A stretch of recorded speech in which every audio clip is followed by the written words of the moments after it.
Trinity.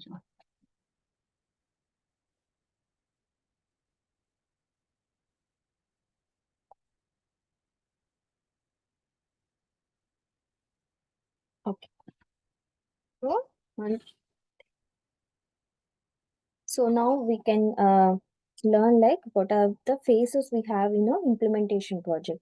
So ఇప్పుడు మనం starting అసలు ఎన్ని టైప్స్ ఆఫ్ ప్రాజెక్ట్స్ ఉంటాయి తెలుసుకుందాం. ఓకే, ఒకటి గ్రీన్ ఫీల్డ్ ఉంటుంది. ఇది ఏంటంటే మనకి ఎవరైతే బిజినెస్ కి మనం ఇంప్లిమెంట్ చేస్తున్నామో వాళ్ళకి ఫస్ట్ నుంచి ఒక ఎస్ఏపి సిస్టమ్ లేదు. Okay, maybe currently they are using Oracle అనుకుందాం. ఓకే, సో ఈ ఒరాకిల్ సిస్టంలో వాళ్ళు యూజ్ చేస్తున్న సాఫ్ట్వేర్ ఇవన్నీ డిఫరెంట్ దెన్ ఎస్ఏపి. సో వీళ్ళ సిస్టమ్ని ఎస్ఏపికి మూవ్ చేయాలి అంటే ఒక స్టార్టింగ్ నుంచి ఒక కన్ఫిగరేషన్ అంటే కంప్లీట్ ఒక సిస్టమ్ని మొత్తం అన్ని మాడ్యూల్స్ని వాళ్ళు ఆ సిస్టంలోకి ఇంప్లిమెంట్ చేయాలి. సో దీన్ని గ్రీన్ ఫీల్డ్ అంటారు. ఎందుకంటే ఫస్ట్ వాళ్ళ బిజినెస్ ప్రాసెస్ని మనం కంప్లీట్గా అర్థం చేసుకొని ఆ సిస్టమ్ని మొత్తం ఎస్ఏపిలో ఫిట్ అవుతుందో లేదో చూసుకొని ఎస్ఏపిలోకి మొత్తం మూవ్ చేయాలంటే ఏమేం చేంజెస్ చేయాలి, వాళ్ళ సైడ్ నుంచి ఏం చేంజెస్ చేసుకోవాలి వాళ్ళ బిజినెస్లో.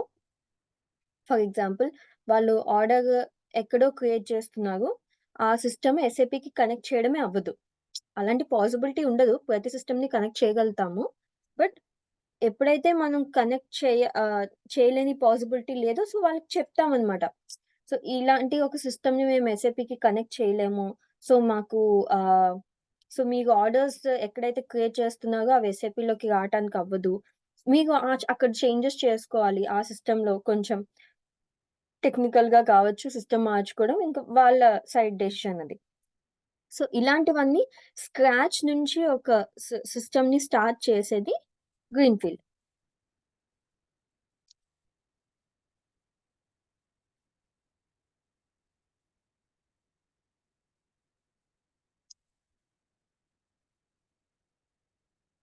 So the SAP system is designed from scratch అన్నమాట. సో కంప్లీట్ కన్ఫిగరేషన్ మొత్తం.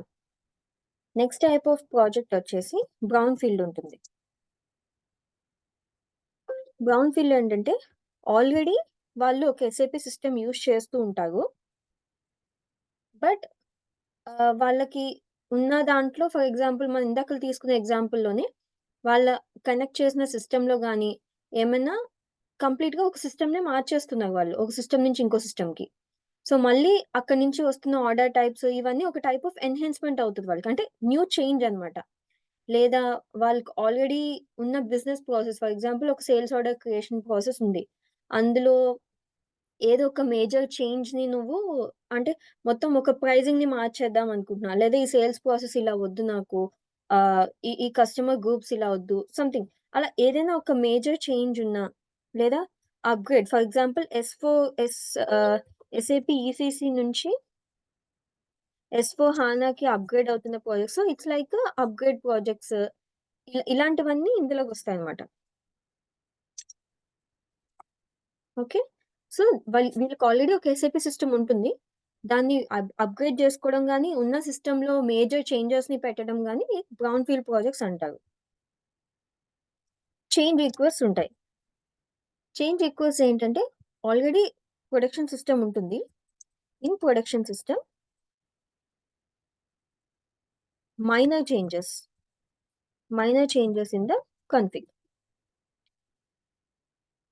సో ఆల్రెడీ ఇప్పుడు వాళ్ళు నడుస్తున్న ప్రొడక్షన్ సిస్టంలో ఫర్ ఎగ్జాంపుల్ ఏదైనా ప్రైసింగ్ కండిషన్ని ఒక డిస్కౌంట్ని ఎక్స్ట్రా ఇద్దాం అనుకుంటున్నారు, so it's a minor change అనమాట.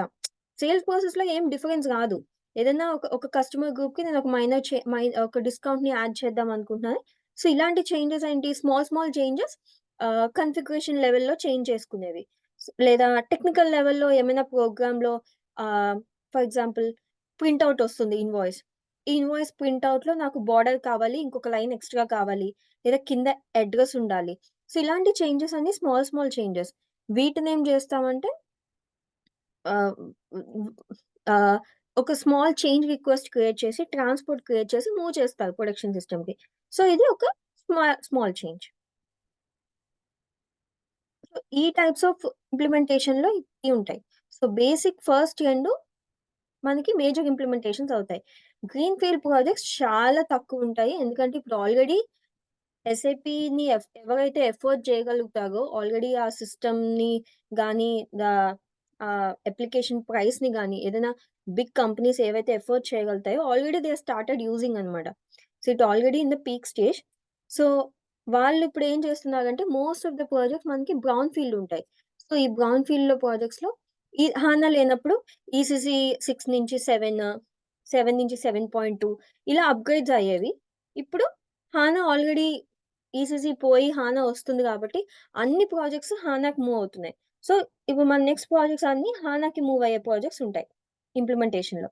సో, మన best implementation example for any interview will be the HANA implementation అనమాట. ఎందుకంటే వాళ్ళకి కావాల్సిన అన్ని పాయింట్స్ ఇందులో దొరుకుతాయి. ఒకటి హానా వచ్చుంటుంది నీకు. హానాలో పనిచేసుంటావు ఆల్రెడీ ఒక ఫ్యూచర్ సిస్టమ్‌లో. సెకండ్ థింగ్ ఎస్ఏపీ ఈసీసీకి, హానాకి నీకు డిఫరెన్స్ తెలిస్తే 2 సిస్టమ్స్‌లోని నువ్వు సపోర్ట్ చేయగలుగుతావు. అంటే ఇక్కడి నుంచి పంపించాలి, ఇక్కడికెళ్ళాలి అంటే ఈ 2 సిస్టమ్స్‌లోని నీకు 2 యాస్పెక్ట్స్ తెలిసుండాలి. సో, అప్పుడే నువ్వు దాని మీద వర్క్ చేయగలుగుతావు. సో, ఇలా 2 సిస్టమ్స్ తెలుస్తాయి. And implementation.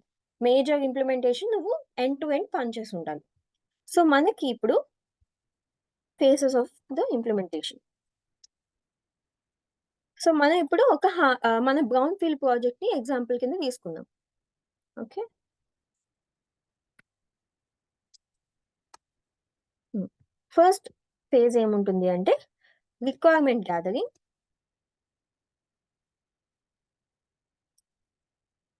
And blueprint. Requirement gathering and blueprint ఏంటంటే first blueprint is nothing but ఒక డాక్యుమెంట్. ఒక డాక్యుమెంట్‌ని ఒక బిజినెస్‌ని ఒక ఫంక్షనల్ కన్సల్టెంట్ గాని, ఒక టెక్నికల్ కన్సల్టెంట్ వాళ్ళ సైడ్ నుంచి వాళ్ళు ఒక టెక్నికల్ డాక్యుమెంట్ ప్రిపేర్ చేసుకుంటారు. బేసికల్లీ ఒక ఫంక్షనల్ కన్సల్టెంటే ప్రిపేర్ చేస్తారిది. వాళ్ళ బిజినెస్ ప్రాసెస్‌ని అర్థం చేసుకొని, అసల వాళ్ళకి వాళ్ళ ఎంటర్‌ప్రైజ్ స్ట్రక్చర్ ఏంటి? ఓకే. ఈ డాక్యుమెంట్‌లో ఏముంటాయి ఫస్ట్ ఈ బ్లూ ప్రింట్‌లో టైప్స్ ఆఫ్ డాక్యుమెంట్స్ రాస్తాను. టైప్స్ ఆఫ్ బ్లూ ప్రింట్ కంటే ఆహ్,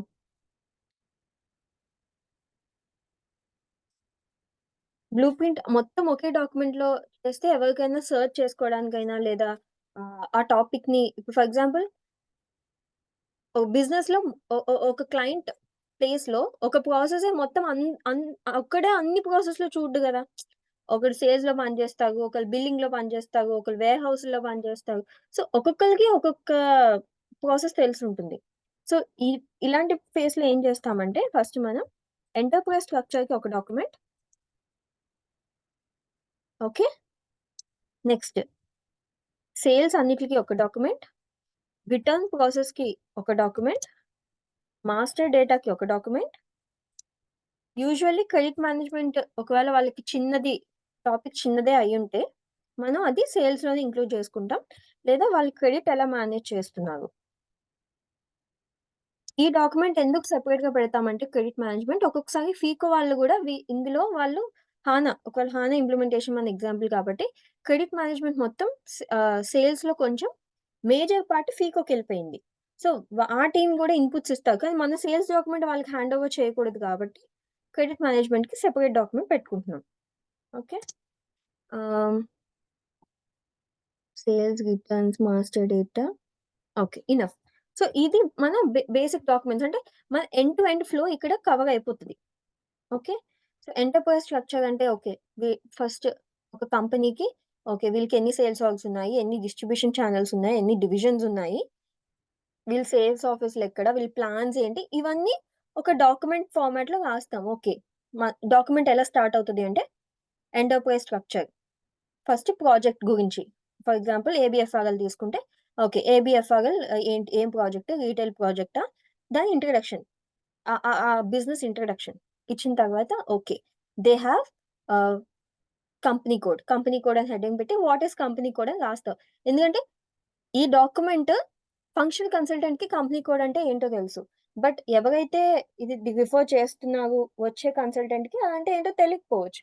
సో, నువ్వు డాక్యుమెంట్ ఎప్పుడు చాలా క్లియర్‌గా ఎవ్రీ స్టెప్ మెన్షన్ చేస్తామనమాట. So, what is company code? తర్వాత నెక్స్ట్ కాలమ్ యాజ్ ఈజ్ ఒక టేబులర్ ఫార్మ్ ఉంటది చిన్నది. టీ కోడ్, పాత్ అలా మొత్తం ఈ కంపెనీ కోడ్ ఎక్కడ డిజైన్ చేస్తాము. సో, టీ కోడ్, పాత్ అన్నీ ఇస్తాం. సో, డాక్యుమెంట్‌లో ఫస్ట్ ఏమిస్తాము? ఇంట్రొడక్షన్ తర్వాత ఆహ్, ప్రాజెక్ట్ ఇంట్రొడక్షన్ తర్వాత ఆహ్, యాజ్ ఎ సిస్టమ్ అని పెట్టి ఓకే. దీని టీ కోడ్ అంటే ఇప్పుడు ఈసీసీలో టీ కోడ్ ఏంటి? ఓకే. పాత్ అది అక్కడ ఏ పాత్‌లో ఎస్‌పీ ఆగో పాత్ ఎక్కడ డిఫైన్ చేస్తాము. ఓకే. అండ్ ఆల్సో వాళ్ళ వాల్యూస్ ఏంటి? ఫర్ ఎగ్జాంపుల్ వాళ్ళది కంపెనీ కోడ్ 1000 ఉంది. ఓకే. ఒక 1000 ఇచ్చాను. ఆ స్క్రీన్ షాట్స్ కూడా మనం ఎస్ఏపీ స్క్రీన్ షాట్స్ కూడా తీసి పెట్టుకోవచ్చు కావాలంటే. ఇప్పుడు 2బీ. ఇప్పుడు యాజ్ ఈస్‌కి, 2బీకి సేమ్ డాక్యుమెంట్‌లో మెన్షన్ చేయొచ్చా? యాజ్ ఈస్‌కి సెపరేట్ ఎంటర్‌ప్రైజ్ స్ట్రక్చర్ డాక్యుమెంట్, 2బీకి సెపరేట్ ఎంటర్‌ప్రైజ్ స్ట్రక్చర్ డాక్యుమెంట్ చేయాలా అనేది బిజినెస్ డెసిషన్ మీద ఉంటుంది. వాళ్ళు అసలు మాకు యాజ్ ఈస్ డాక్యుమెంటే వద్దు. మాకు తెలుసు మాకేముందో. జస్ట్ 2బీ డాక్యుమెంట్ ఒకటి ప్రిపేర్ చేయండి అని చెప్తారు. సో, ఇలాంటి కేస్‌లో మనం ఓన్లీ 2బీ. అప్పుడేం చేస్తావు? ఇక్కడ ఫర్ ఎగ్జాంపుల్ ఆహ్ నువ్వు ఫర్ ఎగ్జాంపుల్ కస్టమర్ మాస్టర్‌గా రాస్తున్నావనుకో, అక్కడ as S T code XD03 కానీ టు బి టీ కోడ్ ఏమవుతది? బీపీ అవుతది. బిజినెస్ పార్ట్నర్ టీ కోడ్‌లో. సో, ఇక్కడ అప్పుడు వాళ్ళకి యాజ్ ఇస్ వద్దు. టు బి ఒకటే కావాలంటే ఓన్లీ బీపీ ఒకటే రాస్తావు టీ కోడ్‌లో. టీ కోడ్‌లో ఓన్లీ బీపీ పెట్టి నెక్స్ట్ ఎస్‌పీ ఆగో పాత్‌ని బీపీ, ఎస్‌పీ ఆగో పాత్ బీపీ కాన్ఫిగరేషన్స్ సంథింగ్ అని మెన్షన్ చేస్తాం. ఓకే. బట్ ఇక్కడ నువ్వు కావాలంటే యాక్చువల్ డాక్యుమెంట్‌లో నీకు వద్దు నాకు యాజ్ ఇస్ టు బి 2 కావాలి అంటే 2 as is T code path, to be T code path 1000. ఈ కంపెనీ కోడ్‌లో ఏం చేంజ్ ఉండదు. మన బ్రౌన్ ఫీల్డ్ కదా మనం అనుకుంటున్నాం. సో, అక్కడున్న సిస్టమ్‌ని ఇక్కడికి మూవ్ చేయాలి అంటే వాళ్ళ సేల్స్ ప్రాసెస్‌లో గాని, వాళ్ళ బిజినెస్‌లో గాని ఏం చేంజ్ ఒద్దు. జస్ట్ వాళ్ళకి నువ్వు సిస్టమ్‌ని కొత్త సిస్టమ్ కింద మార్చేసి ఇస్తే సరిపోతుంది. ఇలా ఇంట్రడక్షన్ రాస్తాం. సో, ఇప్పుడు ఫార్మాట్ అర్థమైంది కదా! సేమ్ ఫార్మాట్ ఎంటర్‌ప్రైజ్ స్ట్రక్చర్ అన్నిట్లికి చేస్తాం. కంపెనీ కోడ్, సేల్స్ ఆర్గ్స్ ఏమేమున్నాయి ఎంటర్‌ప్రైజ్ స్ట్రక్చర్‌లో మనకి company code, sales org, distribution channel, division, plant, sales office, sales group, storage location, shipping point. Okay. ఇవి మన బేసిక్స్‌వి. Generally shipping point either it will go to okay. లేదు వాళ్ళు mention చేయట్లేదు. Assignment ఒక్కటే ఎస్‌డి షిప్పింగ్ పాయింట్ డెఫినిషన్ ఎప్పుడు వాళ్ళదుంటది. But మన assignment మనం మెన్షన్ చేసుకుంటామేమో కాబట్టి నువ్వు ఇక్కడ పెట్టొచ్చు. బ్లూ ప్రింట్‌లో అయితే అసైన్‌మెంట్ చూపించాం గదా! అవసరం లేదు. ఇది ఆప్షనల్. ఓకే. సో, ఇక్కడి వరకు మనం డిఫైన్ చేసేస్తాం. సేమ్ ఇదే ఎంటర్‌ప్రైజ్ స్ట్రక్చర్ డాక్యుమెంట్‌ని ఆహ్, ఇప్పుడు యాజ్ ఇస్ టు బి మనం నెక్స్ట్ ఏం చేస్తామంటే వాళ్ళకి సేల్స్‌కి అంటే సేల్స్ ప్రాసెస్ ఎలా రాస్తాము? ఫర్ ఎగ్జాంపుల్ సేల్స్ అని how many types of sales orders ఉన్నాయి కంటెంట్స్‌లో వాళ్ళకి. ఆహ్, వాళ్ళకి స్ ఆహ్, ట్రేడ్ ఉంది. Trade wholesale. Okay. Wholesale sale ఒకటుంది. ఓకే. ఈకామ్ ఉంది. ఇంకా రీటైల్ ఉంది. ఇంకా స్క్రాప్ సేల్స్ ఉంది. ఓకే. స్క్రాప్ సేల్స్ ఉంది. లేదా ఈ లూజ్ అమ్ముతారు కదా! ఫ్యాబ్రిక్ సేల్స్ ఉంది. ఓకే. For example. ఓకే. ఇంకా ఫ్లాట్ ప్రైస్ సేల్స్ ఉంది. అంటే ఆహ్, ఇవన్నీ టైప్స్ ఆఫ్ సేల్స్ అన్నమాట. ఒక ఫ్లాట్ ఇంత ఇంత ప్రైస్‌కి ఇవ్వడం గాని, for example free of charge sales ఉంది. ఆర్ ప్రమోషనల్ అన్నమాట. ఇప్పుడు ఇన్ని టైప్స్ ఆఫ్ సేల్స్ ప్రాసెస్ ఉన్నాయని వాళ్ళ దగ్గర నుంచి తీసుకుందాం లిస్ట్. ఓకే. ఈ ఒక్కొక్క దానికి ఒక్కొక్క ఆర్డర్ టైప్ ఉండుంటుంది. ఒక్కొక్క దానికి ఒక్కొక్క డెలివరీ టైప్ ఉండుంటుంది. ఒక్కొక్క దానికి ఒక్కొక్క బిల్లింగ్ టైప్ ఉండుంటుంది. ఐటెమ్ కేటగరీస్ వేరుంటాయి. ప్రైసింగ్ వేరుంటుంది. సో, ఈ ఒక్కొక్క సేల్స్ ఆర్డర్, ఒక్కొక్క టైప్ ఆఫ్ సేల్స్‌ని మనం చాలా నీట్‌గా డిస్క్రైబ్ చేయాలన్నమాట. First starting with trade. So, వాళ్ళ ట్రేడ్ ప్రాసెస్ అంటే ఏంటి? Okay. First okay. Wholesale. Okay. Wholesale కస్టమర్స్‌కి సో అండ్ సో మేము ఇంతకు అమ్ముతాము. ఇది మా trade process. Fine. From where the order is getting created. Okay.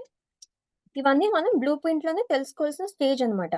So, ఇక్కడ ఏం చేస్తాము అంటే మనం ఫస్ట్ వాళ్ళకి ఆహ్, ఆహ్, మేము చేసిన ప్రాజెక్ట్‌లో ఏంటంటే ఒక విజువల్ డిపిక్షన్ ఎయాలి. ఫర్ ఎగ్జాంపుల్ నేనొక బాక్స్ క్రియేట్ చేసి ఇక్కడని వాళ్ళ trade system for example trade system అని డీటీఓ సంథింగ్ ఏదో ఒక సిస్టమ్ ఉంది వాళ్ళకి. ఓకే. ఈ ట్రేడ్ సిస్టమ్ నుంచి ఆర్డర్ వస్తుంది. ఓకే. ఇక్కడ నుంచి ఆర్డర్ క్రియేటెడ్ అండ్ పుష్డ్ అనుకో. ఓకే. ఇప్పుడు ఇక్కడి నుంచి ఎక్కడికొస్తుంది ఇది? ఎస్ఏపీకి వస్తుందా? ఓకే. ఎస్ఏపీకి వచ్చింది. ఎస్ఏపీలో నీకు ఇక్కడి నుంచి మనకి వేర్‌హౌస్‌కి ఆర్డర్ క్రియేట్ అవుతుంది. డెలివరీ క్రియేట్ అవుతుంది. ఓకే. ఆర్డర్ డెలివరీ క్రియేట్ అయిన తర్వాత ఎక్కడికెళ్తుంది? నీ డెలివరీ డాక్యుమెంట్ వేర్‌హౌస్‌కెళ్తుంది. ఓకే. ఈ వేర్‌హౌస్‌లో పిక్, పీజే అవుతుంది. ఓకే. ఆ పిక్, ప్యాక్, పీజే అయిన తర్వాత మళ్ళీ వేర్‌హౌస్ నుంచి ఎస్ఏపీకొస్తుంది. ఓకే. ఇప్పుడు ఇవన్నీ మనం ఎలా చూపిస్తామంటే వాళ్ళకి ఒక డయాగ్రామ్ ఫ్లో డయాగ్రామ్స్ ఉంటాయి గదా! మనకి సీలో గాని నార్మల్ ఒక ఫ్లో డయాగ్రామ్ ఒక బాక్స్ గీసి సంథింగ్ ఆర్డర్ ఎలా పుష్ ఇక్కడ ఒక యారో మార్క్ పెట్టి ఓకే. ఎస్ఏపీ సిస్టమ్ అని చెప్పి. సో, ఇలా ఒక ఫ్లో డయాగ్రామ్‌ని క్రియేట్ చేసి వాళ్ళు చెప్తాం. ఇదేనా మీ ప్రాసెస్? ఈ సిస్టమ్స్ కాకుండా మధ్యలో ఇంకేమైనా సిస్టమ్స్ ఉన్నాయా? ఫర్ ఎగ్జాంపుల్ ఎస్ఏపీ నుంచి మీకు ఔట్‌పుట్ ఎళ్తుంది. ఎస్ఏపీయే పంపిస్తుందా? మీకు ఇంకేమైనా సిస్టమ్ లింక్ అయ్యి ఉందా? పీడీఎఫ్ జనరేట్ అవుతుంది. ఎస్ఏపీ పీడీఎఫ్ జనరేట్ చేయొచ్చు. లేదా ఎస్ఏపీ నుంచి ఫర్ ఎగ్జాంపుల్ కొన్ని కొన్ని కంట్రీస్‌కి గవర్నమెంట్ పోర్టల్ ఉంటాయి. ఈ ఇన్వాయిసెస్ అంటారు. ఈ గవర్నమెంట్ పోర్టలే వాళ్ళకి ఆథరైజేషన్ ఇచ్చాకే బిల్లింగ్ జనరేట్ చేయాలన్నమాట. సో, ఇలాంటి సిస్టమ్స్ ఏమైనా ఇంకా లింక్ అయ్యి ఉన్నాయా? ఆహ్, అని అని ఒక క్లియర్ వ్యూ. ఒక డయాగ్రామ్. నెక్స్ట్ ఇంకొక టేబులర్ ఫార్మ్‌లో ఫస్ట్ ఏం రాస్తామంటే సేల్స్ ప్రాసెస్ ఏంటి? ఎక్కడ నేను స్టార్ట్ చేశాను? ట్రేడ్ అని రాస్తాను కింద. Next description. ఓకే. మొత్తం ఈ ప్రాజెక్ట్ డిస్క్రిప్షన్ అంటే ఇక్కడ ఏదైతే నేను ఆహ్, విజువల్‌గా చూపించానో అది క్లియర్‌గా step by step. Step 1 order is created in a DTO system and then the order is pushed to SAP via TIBCO some middleware system ఏదో ఉండే ఉంటుంది. In which form? In FTT ఫైలా? లేకపోతే ఈడీఐయా? వయా ఐడాకా? ఎలా? అదొకటి మెన్షన్ చేస్తాం. So, క్లియర్‌గా నువ్వు స్టార్టింగ్ నుంచే నీ ప్రాసెస్‌ని అర్థం చేసుకొని ఇప్పుడు ఇక్కడ ఐడాక్ అని మిస్ అయ్యావనుకో, నీకు ఇంటర్‌ఫేస్ కనెక్ట్ చేస్తున్నప్పుడు ఎలా ఎళ్తుంది ఫైలు? తర్వాత క్వెషనొస్తాయి. ఏదైనా డిజైన్ చేస్తున్నప్పుడు పక్కా క్వెషనొస్తది. ఓకే. డేటా వస్తుందా? టెక్నికల్ పర్సన్ వచ్చి అడుగుతాడు నిన్ను. ఎలా వస్తుంది అంటే, అయ్యో! నేనది తెలుసుకోలేదు. సో, నీ డాక్యుమెంట్ ఇక్కడే ఫెయిల్ అయిపోయిందన్నమాట. సో, ఇవన్నీ బేసిక్ డీటెయిల్స్ నువ్వు తెలుసుకోవాల్సినవి. ఎలా వస్తుంది? ఓకే. వచ్చింది ఎస్ఏపీకి. ఎస్ఏపీలో ఎన్ని డాక్యుమెంట్లు క్రియేట్ అవుతున్నాయి? ఆర్డర్ ప్రాసెస్ అవుతుంది. సో, ఐడాక్ వయా వస్తే ఐడాక్ ప్రాసెసింగ్ తెలుసు మనకి. బీడీ 87లో అన్ని ఐడాక్స్, బ్యాచ్ జాబ్స్ ఉన్నాయా? ఓకే. సేమ్ బ్యాచ్ జాబ్స్ ఇక్కడ క్రియేట్ చేసుకుంటాం. ప్రోగ్రామ్స్ ఏంటి? అవి టెక్నికల్ వాళ్ళు నోట్ చేసుకుంటారు ఆ ప్రోగ్రామ్స్ అన్ని. సో, ఈ డాక్యుమెంట్ డిస్క్రిప్షన్ అంతా రాసుకొని నెక్స్ట్ ఆర్డర్ టైప్ ఏంటి? డెలివరీ టైప్ ఏంటి? ఓకే. బిల్లింగ్ టైప్ ఏంటి? ఓకే. ఒకవేళ ఆర్డర్ టైప్ ఉంటే ఏ ఏ టైప్ ఆఫ్ మెటీరియల్స్ అంటే ఏ type of item category materials ఇందులో మనం యూజ్ చేస్తాం. ఫర్ ఎగ్జాంపుల్ స్క్రాప్‌కి సెపరేట్ ఐటెమ్ కేటగరీ ఉంటది. ఎందుకంటే దీని ప్రైసింగ్ వేరుంటది. ఫ్రీ ఆఫ్ చార్జ్‌కి వేరుంటది. టీఏఎన్ఎన్ అని. సో, దీని ఐటెమ్ కేటగరీ వేరు. హోల్‌సేల్ అంటే నార్మల్ స్టాండర్డ్ ఆర్డర్ అనుకో. టీఏఎన్ ఉంటది ఐటెమ్ కేటగరీ. సో, ఈ ఐటెమ్ కేటగరీ ఏంటి? నెక్స్ట్ ఈ ఆర్డర్ క్రెడిట్ మేనేజ్‌మెంట్ చేస్తుందా లేదా? క్రెడిట్ మేనేజ్‌మెంట్ చేస్తే ఆర్డర్ లెవెల్‌లో చేస్తుందా? డెలివరీ లెవెల్‌లో చేస్తుందా? ఆఫ్టర్ పీజే చేస్తుందా? అంటే ఆర్డర్ లెవెల్‌లోనే చెక్ చేసి ఆర్డర్ ఆపేస్తదా అక్కడి వరకు? ఆర్డర్ క్రియేట్ అవ్వకుండా ఆపుతుందా? లేదా ఆర్డర్ ఓకే. క్రియేట్ చేసి డెలివరీ క్రియేట్ అవ్వకుండా ఆపుతుందా?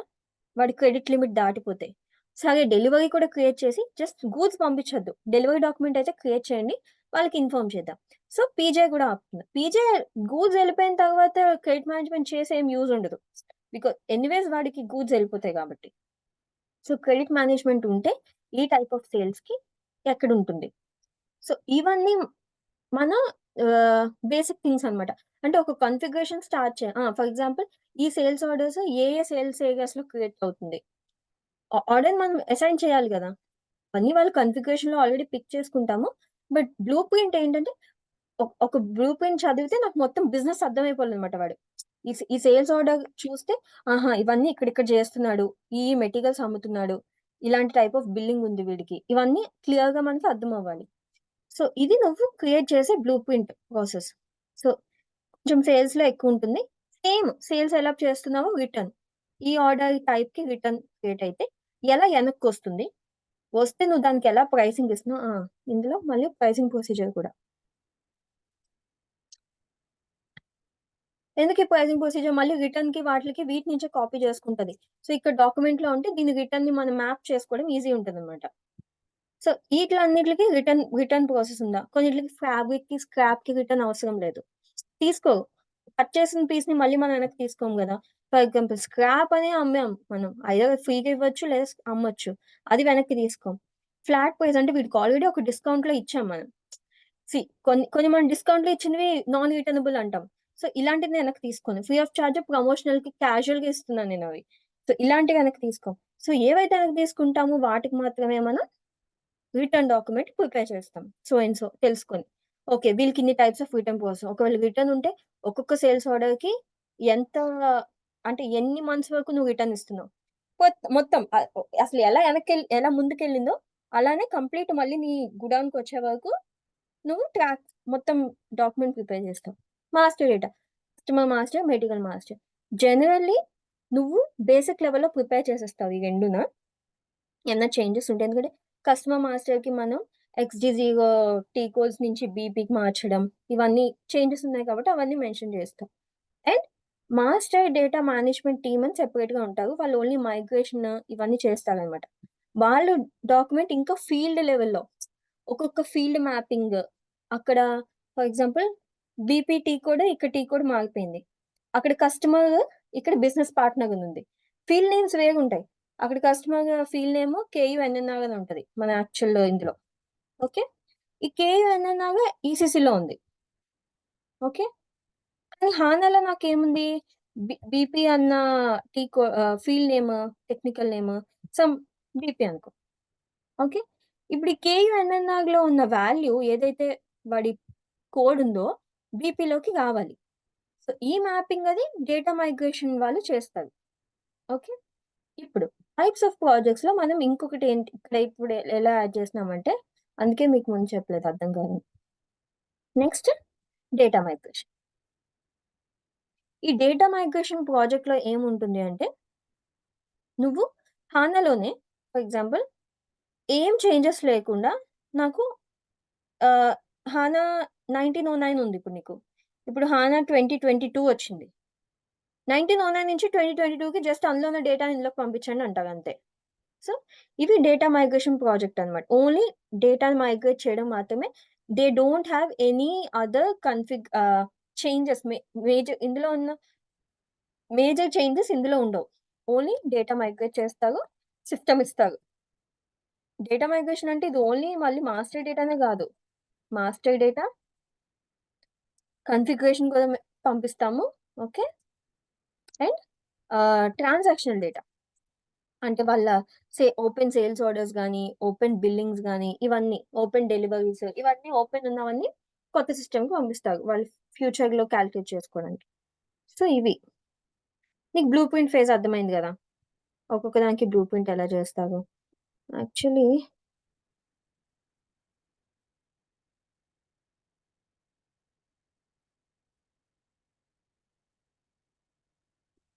హ్మ్. So, next type of phase ఏమొస్తుంది అంటే ఇప్పుడు ఈ బ్లూ ప్రింట్ డాక్యుమెంట్స్ అన్నీ ప్రిపేర్ చేసిన తర్వాత మళ్ళీ నువ్వు ఆహ్, వాళ్ళకి ఎవరైతే నువ్వు వీళ్ళ నుంచి ఇన్‌పుట్స్ తీసుకున్నావో వాళ్ళకిచ్చి సైన్ ఆఫ్ తీసుకోవాలి. మీకు చెప్పిన డీటెయిల్స్ అన్నీ మేము ఇప్పుడు డాక్యుమెంట్ చేసాం. Please check these and sign off అంటే. ఇప్పుడు ఇవన్నీ సైన్ ఆఫ్ వచ్చాకే నువ్వు నీ కాన్ఫిగరేషన్ స్టార్ట్ చేస్తావు సిస్టమ్‌లో. సో, ఇక్కడ నెక్స్ట్ ఫేజ్ ఏంటంటే కాన్ఫిగరేషన్. సో, ఇక్కడ ఏమైతే నోట్ చేసుకున్నావో, ఇక్కడ నువ్వు మధ్యలో ఒక కీ స్ట్రక్చర్ డాక్యుమెంట్ అని ప్రిపేర్ చేసుకుంటావు. ఓకే. KDS document. ఇక్కడ ఏం లేదు. కేడీఎస్ డాక్యుమెంట్‌లో మొత్తం నీ కాన్ఫిగరేషన్ అంతా ఎక్సెల్‌లో రాసుకుంటావు.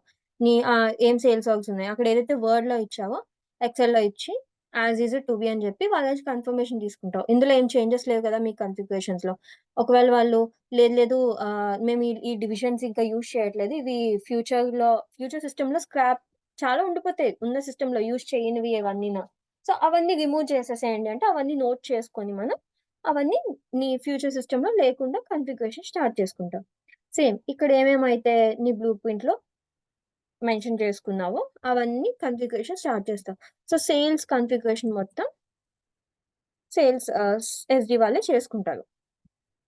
ఇప్పుడు ఈ క్రెడిట్ మేనేజ్‌మెంట్ ఒకటి మొత్తం కొంచెం ఫీకో వాళ్ళతోని ఈ షిప్పింగ్ పాయింట్ ఏదైతే ఇంటిగ్రేషన్స్ ఉంటాయో అది వాళ్ళతోని అంటే వాళ్ళు షిప్పింగ్ పాయింట్ క్రియేట్ చేసాకే నువ్వు షిప్పింగ్ పాయింట్ అసైన్ చేయడం అవుద్ది. సో, అలా ఉన్నదాన్ని వాళ్ళతో పాటు కోఆర్డినేట్ అయ్యి ఇవి నాకు క్రియేట్ చేసేయండి. దిస్ ఇస్ ద లిస్ట్ అని చెప్తావు. వాళ్ళ దగ్గర నుంచి ఓకే మాది అయిపోయింది. నెక్స్ట్ ప్రాసెస్ మీరు చేసుకోండి అంటే నెక్స్ట్ మనం చేసుకుంటామనమాట. సో, కాన్ఫిగరేషన్ మొత్తం చేసేసావు సిస్టమ్‌లో. చేసేసిన తర్వాత యూనిట్ టెస్టింగ్ స్టార్ట్ చేస్తాం. యూనిట్ టెస్టింగ్ ఏంటంటే, మొత్తం ఇక్కడ ఒక ఆర్డర్ క్రియేట్ అవ్వాలన్నా, ఎనకాల ఒక డెలివరీ అవ్వాలన్నా, ప్రతి ప్రాసెస్‌కి ఎనకాల ఒక బ్యాక్‌గ్రౌండ్ ప్రోగ్రామ్ నడుస్తూ ఉంటుంది సిస్టమ్‌లో. ఇప్పుడు VS01 అని కొట్టగానే ఎలా వచ్చింది నీకా స్క్రీను? ఒక ప్రోగ్రామ్ ఉండుంటది వెనకాల అబాప్ కోడ్ ఏదో. సో, అలా రైస్ ఆఫ్ ఆబ్జెక్ట్స్ అంటారు. ఓకే. ఈ రైస్ ఆఫ్ ఆబ్జెక్ట్స్ ఏంటంటే, ఒకటి వర్క్ ఫ్లో, W అంటే R for reports, I for interfaces, uh, C for conversions, E for enhancement, and F for forms. So, మనకి major నీ ప్రొడక్షన్‌లో ప్రోగ్రామ్స్ అన్నీ దీని చుట్టూ ఏదో ఒక దాంట్లో పక్కా ఉండే ఉంటది. ఫర్ ఎగ్జాంపుల్ నువ్వు సేల్స్ ఆర్డర్ టు డెలివరీ ఏమైనా చేస్తున్నావనుకో, అది వర్క్ ఫ్లోలోకెళ్ళిపోవచ్చు. లాస్ట్‌లో ఆర్డర్ రిపోర్ట్ తీస్తున్నావు. Ah, open order report generally ఎవరైతే సేల్స్ పర్సన్ ఉంటారో, సరే మనం ఏమేమి డెలివరీ చేయాలి, ఒక ఓపెన్ ఆర్డర్స్ ఈరోజు ఎన్ని ఆర్డర్స్ వచ్చాయో తీయండి. ఈ రిపోర్ట్స్ అన్నిట్లోకెళ్తాయి. ఒక సిస్టమ్ నుంచి ఒక సిస్టమ్‌కి డేటా ఎళ్ళడము, అందులోంచి రావడము, ఇవన్నీ మానిటర్ చేసే ప్రోగ్రామ్స్ అన్నీ ఇంటర్‌ఫేసెస్‌లోకెళ్తాయి. ఫర్ ఎగ్జాంపుల్ నేనిక్కడ డేటా మైగ్రేషన్‌లో చెప్పాను కన్వర్షన్ అని. అంటే ఈ కేయూఎన్ఎన్ఆర్ అన్న ఫీల్డ్‌ని అందులోకి మ్యాప్ చేయడము, ఇవన్నీ కన్వర్షన్‌లోకొస్తాయి. ఎన్హాన్స్‌మెంట్స్. ఫర్ ఎగ్జాంపుల్ ఆళ్ళకి ఎస్ఏపీలో స్టాండర్డ్‌గా లేనిది కొత్తగా ఏదో ప్రోగ్రామ్ ఇది ఎస్ఏపీలో లేదు. నాకిలా ఇలా గావాలి అని మొత్తం అంటే సిస్టమ్‌ని మనం మానిప్యులేట్ చేసి క్రియేట్ చేసిన ప్రోగ్రామ్స్‌ని ఎన్హాన్స్‌మెంట్స్‌లోకెళ్తాయి.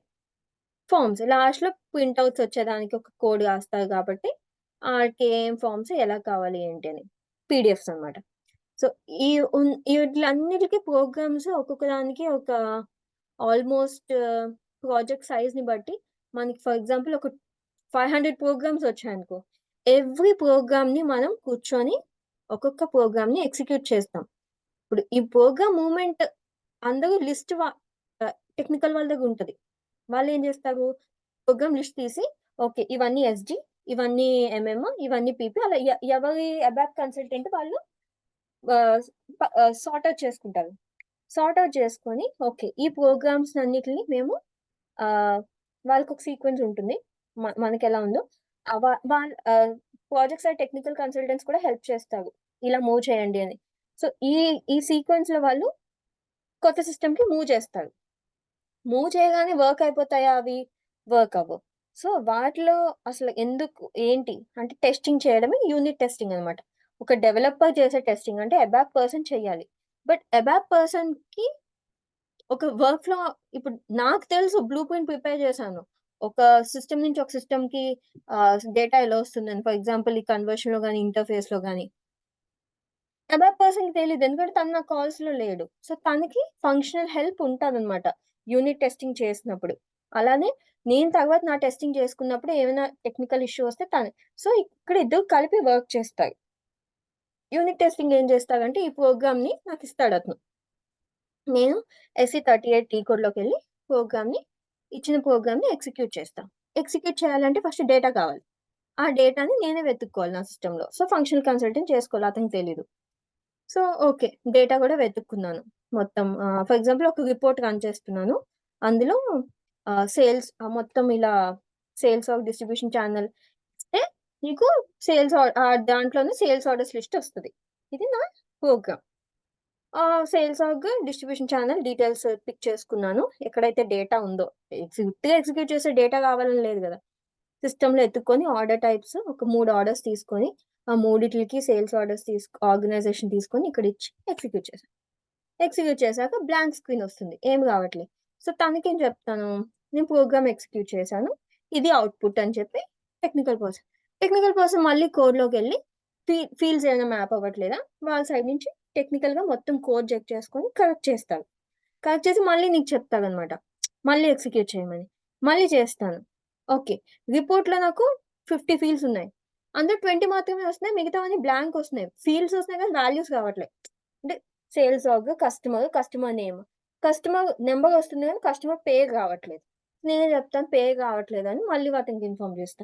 అతనేం చేస్తారు కస్టమర్ కోడ్‌లో ఏదైతే కోడ్ ఉందో ఆహ్, ఆ నేమ్ ఫీల్డ్‌ని ఇక్కడికి సరిగ్గా మ్యాప్ అయిందో లేదో చెక్ చేస్తారు.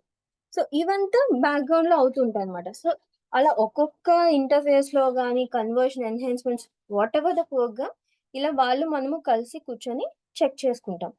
సో, ఇప్పుడు ఈ యూనిట్ టెస్టింగ్ మొత్తం ప్రోగ్రామ్స్ అన్నీ యూనిట్ టెస్టింగ్ నువ్వు వాళ్ళకి ఆహ్, ప్రూఫ్ సబ్మిట్ చేస్తావు. ప్రూఫ్ ఇన్ ద సెన్స్ నీ టెస్ట్ స్క్రిప్ట్స్, టెస్ట్ డాక్యుమెంట్స్ అన్నమాట. టెస్ట్ డాక్యుమెంట్స్ అన్నీ స్క్రీన్ షాట్స్ తీస్తావు గదా! ప్రోగ్రామ్ ఇన్‌పుట్ అని చెప్పి ఫస్ట్ స్క్రీన్‌లో సేల్స్ ఆల్సో ఇచ్చాను. ఔట్‌పుట్ అని చెప్పి దాంట్లో అన్ని ఫీల్డ్స్ వస్తున్నాయో లేదో క్లియర్‌గా స్క్రీన్ షాట్స్ చూపిచ్చాను. ఇప్పుడు ఈ టెస్ట్ డాక్యుమెంట్స్ అన్నీ వాళ్ళు ఆహ్, బిజినెస్ చెక్ చేసుకుంటారు.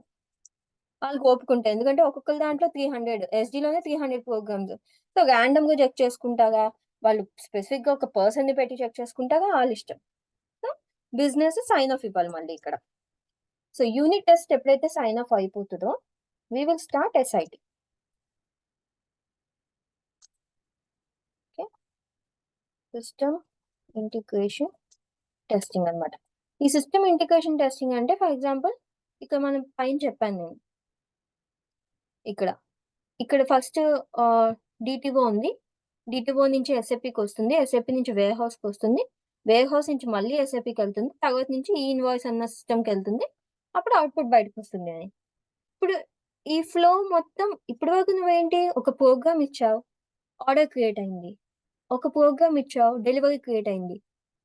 ఇక్కడ వేర్‌హౌస్ ఈడబ్ల్యూఎం సిస్టమ్ వాళ్ళుంటారు. వాళ్ళొకటిచ్చారు పిక్, ప్యాక్ అంటే ఒక్కొక్క ప్రాసెస్ సెపరేట్‌గా టెస్ట్ చేసాం. ఇప్పుడు ఫ్లోలో పనిచేస్తుందా లేదా అంటే ఓకే. ఇప్పుడు డీటీఓ సిస్టమ్ వాళ్ళకి ఒక టెస్ట్ సిస్టమ్స్ ఉంటాయి. సో, వాళ్ళు హెల్ప్ చేస్తారు. ఆహ్, మీ టెస్టింగ్ టీమ్ ఎవరైనా ఒక ఇద్దరినిస్తే, ఈ టెస్టింగ్ టీమ్‌లో ఆర్డర్ క్రియేట్ చేయమని డేటాతో చెప్తామనమాట. ఈ సిస్టమ్ ఇంటిగ్రేషన్ టెస్టింగ్‌లో. ఈ టెస్ట్ డేటాతో ఏమవుతది? So, starting from end to end testing అవుతుందన్నమాట. System integration testing, end to end testing between all the systems. ఇది మనం చాలా ఇంపార్టెంట్‌గా చాలా ఇదిగా చేయాలి. ఎందుకంటే ఫర్ ఎగ్జాంపుల్ ఇక్కడ టెస్ట్ డేటా మ్యాచ్ అవ్వాలి చాలా నీట్‌గా. ఎందుకంటే ఇక్కడ నువ్వు ఏ పిచ్ డేటా ఇచ్చినా యూనిట్ టెస్ట్‌లో నీకు వర్క్ అవ్వచ్చు, అవ్వకపోవచ్చు. అది ఒక్క సిస్టమ్ మీదే. కానీ ఇక్కడి నుంచి ఇంటర్‌ఫేస్ అవ్వాలి. డీటీఓ నుంచి నీకు నా సిస్టమ్‌కి కావాలి అంటే డేటా మొత్తం కరెక్ట్ ఫార్మాట్‌లో ఉండాలి ఫస్ట్. ఒక డేట్ పంపించామంటే ఒక కరెక్ట్ ఫార్మాట్‌లో ఉండాలి. సో, కరెక్ట్ ఫార్మాట్‌లో ఉంటేనే నీకు ఎస్ఏపీ వర్క్ వస్తది. ఎస్ఏపీలో నువ్వు చేసిన ఒక 5, 6 ప్రోగ్రామ్స్ అన్నిటిని క్లబ్ చేసుకొని, ఒకటి ఎగ్జిక్యూట్ చేసుకొని, అన్నీ పాస్ అయితే ఓకే. ఎస్ఏపీ నుంచి వేర్ హౌస్‌కెళ్తుంది. అక్కడ. అక్కడ నాకు స్టక్ అయ్యాననుకో, మళ్ళీ అక్కడ టెస్టింగ్ అక్కడితో స్టక్ అవుద్ది. మళ్ళీ ఫస్ట్ నుంచి క్రియేట్ చేసుకుంటూ గావాలి. ఇప్పుడు న్యూస్ టెస్టింగ్ అంటే ఆల్రెడీ క్రియేట్ అయిపోయిన డేటాతో ఏమి చేయడం అవ్వదు. అవి సగంలో ప్రాసెస్ అయిపోయి ఎగగలో ఉండిపోతాయి. సో, దీనికి కొంచెం ఎక్కువ టైం పడుతుందన్నమాట. మాక్సిమం యూనిట్ టెస్టింగ్‌కి ఇచ్చిన టైమ్ హ్మ్. ఒక 2 మంత్స్ ఇస్తే okay. Based on the programs. లేకపోతే ఇది ఇంకా చాలా తక్కువ టైంలోనే అవ్వగొట్టమని చెప్తారు. దీనికి మినిమమ్ 4 మంత్స్ టైమ్ ఉంటుంది. ప్రాజెక్ట్ పెద్దదైతే. ఓకే. సో, ఈ 4 మంత్స్ టైమ్‌లో నువ్వు నీ సిస్టమ్ ఇంటిగ్రేషన్ టెస్టింగ్ మొత్తం కంప్లీట్ చేసుకోవాలి. వేటికి కంప్లీట్ చేయాలి? నీ సేల్స్ ఆర్డర్స్ సేల్స్ ప్రాసెస్‌లు ఎన్నున్నాయి? వీటన్నిటికి కంప్లీట్ చేయాలి ఎండ్ టు ఎండ్. నీ రిటర్న్స్ అన్నిట్లికి కంప్లీట్ చేయాలి. అంతే కదా! ఈ రెండిట్లు చేస్తే మొత్తం నీ బిజినెస్ అయిపోయినట్టే. సిస్టమ్ ఇంటిగ్రేషన్ అయిపోగానే మళ్ళీ ఇక్కడ UAT. User acceptance testing. So, ఏదైతే మనం చేసామో, ఇందులో వాళ్ళు అన్ని సినారియోస్ టెస్ట్ చేసుకుంటామని చెప్పొచ్చు. లేదా మాకు ఓన్లీ స్పెసిఫిక్ సినారియోస్ మాకివి ఇంపార్టెంట్. మేము ఇది మాత్రమే చేయగలుగుతాం. ఎందుకంటే టైం వాళ్ళకి ఎక్కువుండదు. అంతమంది రిసోర్సెస్ కూడా ఉండవు. ఇప్పుడు నేను ప్రాజెక్ట్‌లో ఒక 10 మెంబర్స్ ఎస్‌డీ నుంచి పనిచేస్తే అందరం ఫాస్ట్‌గా తీసుకొని చేస్తాం. బిజినెస్ సైడ్ నుంచి ఎంతమంది ఉంటారు? ఎస్‌డీ వచ్చినోళ్ళు, అది కూడా ఎస్ఏపీ వచ్చినోళ్ళు ఒకళ్ళో ఇద్దరో ఉంటారు. సో, వాళ్ళేంటి either they can do all the cases వాళ్ళ decision are few important steps అన్నమాట. మిగతావన్నీ మన టెస్ట్ డాక్యుమెంట్స్‌ని బాగా కరెక్ట్‌గా స్టెప్ బై స్టెప్ ఉందా లేదా మైన్యూట్‌గా చెక్ చేసుకుంటారు. Okay. User acceptance testing pass అయిపోయింది. దీని తర్వాత మనకి గో లైవ్ ఉంటుంది. గో లైవ్ ముందు స్మాల్ థింగ్స్ ఏం చేస్తామంటే కట్ ఓవర్ యాక్టివిటీస్ అని చేస్తాం. So, what are these cut over activities? ఇప్పుడు ఆహ్, కాన్ఫిగరేషన్ కాదు, అలానే టెక్నికల్ డీటెయిల్ కాదు. కొన్ని టేబుల్ మెయింటెనెన్స్ ఉంటాయి. ఫర్ ఎగ్జాంపుల్ ప్రోగ్రామ్స్‌లో వాళ్ళు కొన్ని కస్టమ్ టేబుల్స్ మెయింటైన్ చేసుకుంటారు. సో, ఈ కస్టమ్ టేబుల్స్ అన్నీ ఫిల్ చేస్తాం. ఎలా ఈ కస్టమ్ టేబుల్స్ ఉన్నాయంటే ఆహ్, ఫర్ ఎగ్జాంపుల్ మా ప్రాజెక్ట్‌లో ఒక టేబుల్ ఉంటది. అక్కడ నేను ఒక ప్రోగ్రామ్‌కి ఈ వాల్యూస్ అంటే ఎగ్జాంపుల్‌లో ప్రమోషనల్ సేల్స్ ఆర్డర్ జెడ్‌పీఆర్ఓ అనుకో. ఓకే. జెడ్‌పీఆర్ఓకి ఆహ్, సేల్స్ ఆర్గ్స్ ఓన్లీ 3000 ఉన్న సేల్స్ ఆర్గ్ ఒక్కటే క్రియేట్ అవ్వాలి అని నేను రాసాను కోడ్‌లో. ఇదేంటి హార్డ్ కోడెడ్ అయిపోతది. ఎక్కడ కోడ్‌లో పెడితే. ZPRO order type equals to ZPRO and ah, అక్కడ వాళ్ళ కోడ్‌లో ఓన్లీ అని పెట్టి ఓన్లీ 3000 అని రాసారనుకో, ఇది హార్డ్ కోడ్. హార్డ్ కోడ్ అయిపోతే ఫ్యూచర్‌లో 3000ని 200 యాడ్ చేద్దామంటే ఇంకొక సేల్స్‌లోకి యాడ్ చేద్దామంటే అవ్వదు. సో, ఇలాంటి హార్డ్ కాన్ఫిగ్ ఒద్దు. కానీ ఒక లాజిక్ ఉండాలి. సో, ఇలాంటివన్నీ ఒక కస్టమ్ టేబుల్‌లో మెయింటైన్ చేసుకుంటారనమాట. సో, ఈ కస్టమ్ టేబుల్‌లో సాఫ్ట్ కాన్ఫిగ్ లాంటివన్నీ మెయింటైన్ చేస్తారు. So, custom tables are soft config tables. So, custom tables, soft config tables. So, ఇలాంటి టేబుల్స్ ఆహ్, ఇంకా కట్ ఓవర్‌లో మాస్టర్ డేటా మూవ్‌మెంట్ ఇంకా ఇంకేం చేస్తారు? హ్మ్.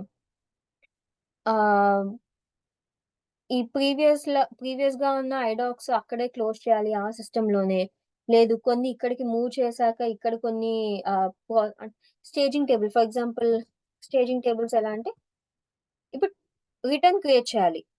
వాడేమంటాడు? నేను లాస్ట్ 3 మంత్స్ బిల్లింగ్ డాక్యుమెంట్స్‌కి రిటర్న్ క్రియేట్ చేస్తా అంటాడు. రిటర్న్ క్రియేట్ చేయాలి అంటే నీకు రిటర్న్ క్రియేట్ చేయాలి అంటే నీకు ఆహ్, బిల్లింగ్ డాక్యుమెంట్ ఉండాలి సిస్టమ్‌లో. న్యూ సిస్టమ్‌లో. కానీ ఆల్రెడీ ఓల్డ్ సిస్టమ్‌లో క్రియేట్ అయిన బిల్లింగ్ డాక్యుమెంట్‌ని న్యూ సిస్టమ్‌లోకి నువ్వు పంపించలేవు. ఒకవేళ క్రియేట్ చేయాలి అంటే మళ్ళీ sales order, delivery, billing, PGI ఇవన్నీ చేయాలి. అంటే ఆర్డర్ డూప్లికేషన్ అవుతుంది. అక్కడ, ఇక్కడ 2 ఆర్డర్స్ ఉండకూడదు. అకౌంటింగ్‌లో వాళ్ళకి తేడా వస్తుంది గదా! సో, ఇలాంటి టైంలో ఏంటంటే ఒక స్టేజింగ్ టేబుల్‌ని పెట్టుకుంటారు. ఏంటంటే మొత్తం ఆ బిల్లింగ్ డేటాను మొత్తం ఇందులోకి తీసుకొచ్చేస్తదనమాట. మొత్తం ఏమేమైతే ప్రైజులు తీసుకుంటది, నెట్ వాల్యూ ఏదైతే రిటర్న్ డాక్యుమెంట్ కాపీ చేసుకుంటదో బిల్లింగ్ నుంచి, ఆ ఫీల్డ్ వాల్యూస్ అన్నీ స్టేజింగ్ టేబుల్‌లో పెట్టుకుంటాం. సో, ఇది జస్ట్ ఎగ్జాంపుల్ రిటర్న్‌కి. అలా ఇంకా చాలా టైప్ ఆఫ్ స్టేజింగ్ టేబుల్స్ ఉంటాయి. డిలీట్ చేసిన కండిషన్ రికార్డ్స్ అని ఇలా ఇలా. ఆ! Condition records master data and condition records కూడా వస్తాయి. ఇవన్నీ కట్ ఓవర్. ఈ కట్ ఓవర్‌కి పారలెల్‌గా చేసుకుంటారు. ఎవరైతే యూజర్ యాక్సెప్ట్ టెస్టింగ్ అప్పుడు మనం కొంచెం ఖాళీగా ఉంటామో, ఆళ్ళకి సపోర్ట్ చేయడమే గదా! మనమేం చెయ్యం గదా! సో, అప్పుడు ఈ కట్ ఓవర్ అన్నీ కంప్లీట్ చేస్తాం. Next go live. గో లైవ్‌కి ఫంక్షనల్ పని చాలా తక్కువుంటుంది. టెక్నికల్ పని ఎక్కువుంటుంది. ఎందుకంటే వాళ్ళ టీఆర్స్ మూవ్ అవుతూ ఉంటాయి కాబట్టి. అండ్ మనం వాళ్ళకి జస్ట్ సపోర్ట్‌గుంటామనమాట. ఏమైనా ఇష్యూ వచ్చినా, ఏదైనా టీఆర్ స్టక్ అయినా వెంటనే సపోర్ట్ చేయడానికి. ఇవన్నీ అయిపోయాక హైపర్ కేర్ ఉంటుంది. అంటే కొత్తగా క్రియేట్ చేసిన సిస్టమ్‌ని వెంటనే హ్యాండ్ ఓవర్ ఇచ్చేసి ఎళ్ళిపోలేం కాబట్టి, ఒక 3 మంత్స్ ఏం ఇష్యూస్ వచ్చినా సపోర్ట్ చేస్తూ ఉంటాం. సో, ఈ 3 మంత్స్‌లో మేజర్ అంటే మనం ప్రోగ్రామ్‌లో టెస్ట్ చేసిన ఇష్యూస్ ఉన్నా, ఏమున్నా ఈ 3 మంత్స్‌లో కవర్ అయిపోతాయి. ఒక 3 మంత్స్ సిస్టమ్‌ని రన్ చేస్తున్నామంటే మాక్సిమం ఏవో చిన్నవి మిగిలిపోయి ఉండొచ్చు. సో, ఇవన్నీ పెద్ద పెద్దవి మాత్రం అన్నీ క్లోజ్ అయిపోతాయి ఇష్యూస్ అన్నీను. సో, ఈ 3 మంత్స్‌లో వాళ్ళకి సిస్టమ్ హ్యాండ్ ఓవర్ చేసేసి మనం వెళ్ళిపోతాం. సో, ఇది మెయిన్ నీ ఇంప్లిమెంటేషన్ ప్రాజెక్ట్‌లో చేసేది.